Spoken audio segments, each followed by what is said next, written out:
On May 21, 2023, a football match in Spain was halted, not for a foul or an injury, but because of something that revealed exactly how far European football has left to go.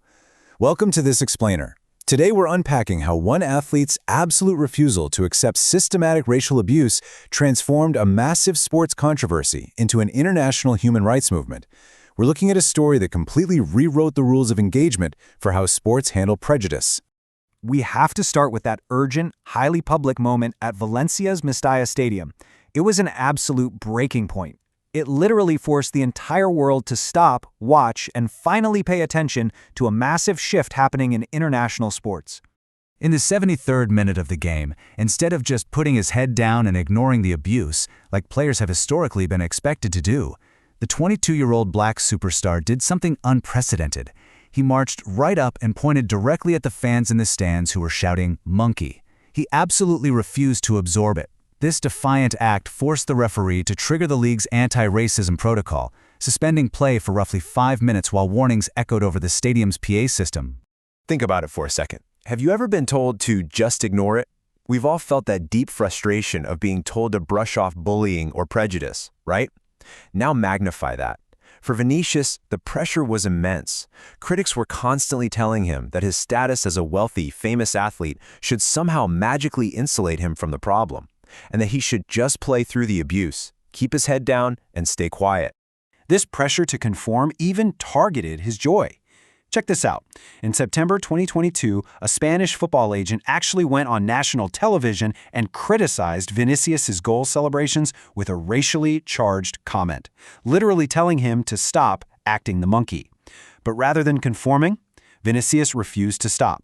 He doubled down, stating that his dances celebrate cultural diversity. He essentially turned his joy, his dancing, into a totally defiant symbol of political resistance.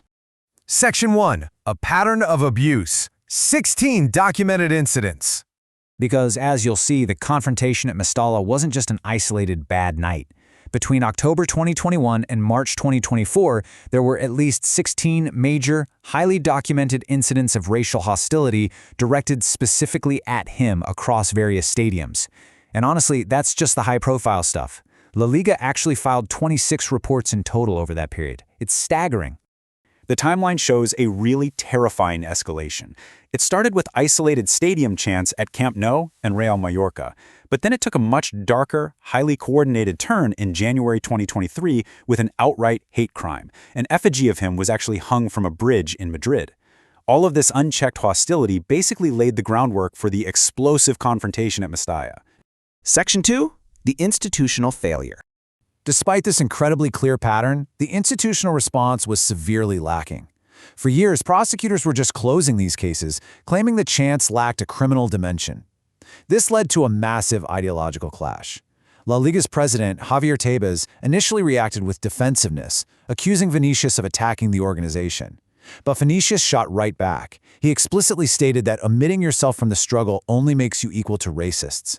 He was done with empty hashtags. He demanded actual actions and real punishments. Section 3. A diplomatic crisis. This total lack of protection rapidly escalated things. It was no longer just a football dispute. It became an unprecedented, global diplomatic standoff between Spain and Brazil. The Brazilian government stepped in forcefully. The foreign ministry summoned the Spanish ambassador.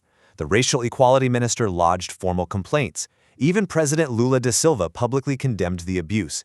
And in a visually stunning show of solidarity, they literally turned off the lights of the iconic Christ the Redeemer statue in Rio de Janeiro for an hour. They were making it crystal clear they would no longer treat this as just a sporting matter. Section 4. Historic justice and laws. That immense diplomatic and public pressure, it finally shattered the status quo. In a landmark June 2024 ruling, 3 men involved in the Mestalla abuse were sentenced to 8 months in prison. 8 months? This was an absolute game changer. It was the very first stadium racism prison sentence in Spanish history following a La Liga complaint. And this wave of accountability didn't stop there. We saw another historic ruling tied to a separate incident in Valladolid, officially codifying racist stadium insults as punishable hate crimes.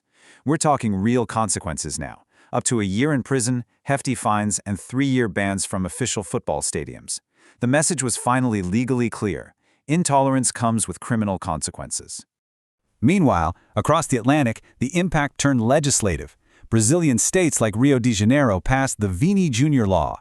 This is a groundbreaking step-by-step mandate explicitly requiring sporting events to be immediately halted or fully suspended the absolute second bigotry occurs. It completely shifted the paradigm from delayed, easily ignored paperwork to immediate, real-time consequences right there on the field. Section 5. The Tormentor of Racists. By refusing to absorb injustice quietly, Vinícius didn't just win a legal battle. He shifted the cultural baseline forever. Reacting to the historic prison sentences, he famously declared, "I'm not a victim of racism. I am a tormentor of racists." He made it clear that this historic legal victory wasn't just about clearing his own name or getting revenge. It was a precedent set for all black people who face prejudice, whether they're in a stadium or not. His defiance completely catapulted him into a global advocacy role. He was selected to lead FIFA's Special Anti-Racism Committee. He was appointed as a UNESCO Goodwill Ambassador, which is huge, considering he's only the second footballer after Pelé to receive that honor. Plus, he won the Socrates Award for his humanitarian work. He literally took his fight from the football pitch straight to the United Nations.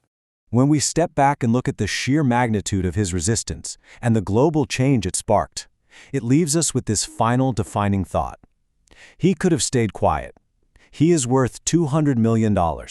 He had everything to lose. He chose to have nothing to be silent about.